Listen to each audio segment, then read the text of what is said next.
দীর্ঘ ৪৭ বছর পর এশিয়ান কাপ খেলার দ্বারপ্রান্তে বাংলাদেশ, সাথে ২০৩০ বিশ্বকাপ খেলার পথ সহজ করার সুযোগ টাইগারদের সামনে। হামজা চৌধুরী, সমিত সোমদের হাত ধরে বড় স্বপ্ন দেখছে বাংলার কোটি ভক্তরা। ৬৪ দলের বিশ্বকাপই অভিষেক হতে পারে লাল সবুজের প্রতিনিধিদের, যার জন্য সামনে আছে এক কঠিন সমীকরণ। এশিয়ান কাপ খেলার সমীকরণ আর বিশ্বকাপে ওঠার সম্ভাবনা নিয়ে বিস্তারিত জানবো রিপোর্ট।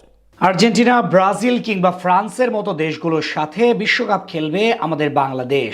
এমন একটা স্বপ্ন বহু বছর ধরে লালন করছে এদেশের কোটি কোটি ফুটবল প্রেমীরা। ভিনদেশি কোনো পতাকা নয়, বরং লাল সবুজের পতাকা নিয়ে উদযাপন করব আমরা। এটাই তো দু চোখের সবচেয়ে বড় স্বপ্ন। মেসি কিংবা নেইমার নয়, আমাদের দেশের ফুটবলাররা বল পায়ে ছুটবে বিশ্বমঞ্চে।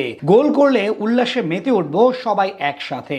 এমন একটা মুহূর্তের অপেক্ষায় আমরা সকলে। কাল্পনিক কোনো গল্প নয়, চাইলে এই কথাগুলো সত্যি হতে পারে আমাদের ক্ষেত্রে। হামজা চৌধুরী, সামিত সোমদের হাত ধরে বিশ্বকাপে জায়গা করে নিতে পারে বাংলাদেশ। ২০৩০ সালে হতে পারে সব কথার সত্যিকারের প্রতিফলন। সাথে দীর্ঘ ২২ বছর পর এশিয়ান কাপ খেলার যোগ্যতা অর্জন করার সুযোগ আসছে হাভিয়ার কাবরেরার শিষ্যদের। বাংলাদেশ ফুটবল দল এখন খেলছে এশিয়ান কাপ বাছাই পর্বের চূড়ান্ত রাউন্ডে, যেখানে মোট ২৪টা দেশ লড়ছে ৬টি আলাদা গ্রুপে ভাগ হয়ে। ২০২৭ সালে সৌদি আরবের মাটিতে এশিয়ার সেরা ২৪টি দলের অংশগ্রহণে আয়োজিত হবে এশিয়ান কাপ। সেখানে অলরেডি 18টি দল নিশ্চিত, বাকি 6 দল আসবে বাছাই পর্ব থেকে। এখানে বাংলাদেশ আছে গ্রুপ সিতে, যেখানে আছে বাংলাদেশ, হংকং, ভারত এবং সিঙ্গাপুর। ইতোমধ্যে এক ম্যাচে 1 পয়েন্ট নিয়ে শীর্ষে আছেন জামাল ভুইয়ারা। 24 দলের প্রতিযোগিতায় প্রতিটা গ্রুপ থেকে একটি করে দল বাছাই করা হবে। এখানে গ্রুপ চ্যাম্পিয়ন যারা হবে তারা পৌঁছে যাবে সরাসরি এশিয়ান কাপে। অর্থাৎ 3 দলকে পেছনে ফেলে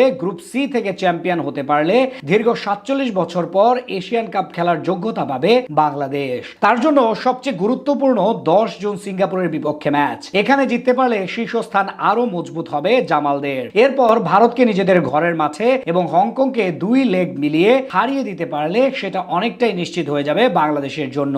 শোনা যাচ্ছে ২০৩০ বিশ্বকাপ হতে পারে 64 দলের সমন্বয়ে। সেটা সত্যি হলে এশিয়া মহাদেশ থেকে বাড়বে অংশগ্রহণকারী দলের সংখ্যা। সেক্ষেত্রে ২০২৭ সালে এশিয়ান কাপে যদি বাংলাদেশ জায়গা করে নিতে পারে এবং সেখানে ভালো কিছু করতে পারে, তাহলে অনেকটা সহজ হয়ে যাবে বিশ্বকাপের পথ। এছাড়া বিশ্বকাপ বাছাই পর্বের ধাপও অপেক্ষাকৃত সহজ হবে ২০৩০ সালে। আর দেশের ফুটবলের এই অগ্রগতি যদি চলমান থাকে, তাহলে দক্ষিণ এশিয়ার সবগুলো দেশকে টক্কর দিয়ে গোটা এশিয়ার মধ্যে আধিপত্য শুরু করতে পারবে জামাল ভুইয়ারা। সেটা সম্ভব হলে অদূর ভবিষ্যৎ পর্যন্ত প্রবাসী ফুটবলারদের আগমন অব্যাহত থাকবে। ইতিমধ্যে হামজা চৌধুরী ও সামিত সোম যোগ দিয়েছেন বাংলাদেশের স্কোয়াডে। কিউবা মিচেল, ফাহমিদুল ইসলাম সহ আরো বেশ কিছু প্রতিভাবান ও বিশ্বমানের ফুটবলার আসতে যাচ্ছেন বঙ্গপাড়ে। তাদের নিয়ে আগামী কয়েক বছরের মধ্যে শক্তিশালী দলে পরিণত হবে বাংলাদেশ।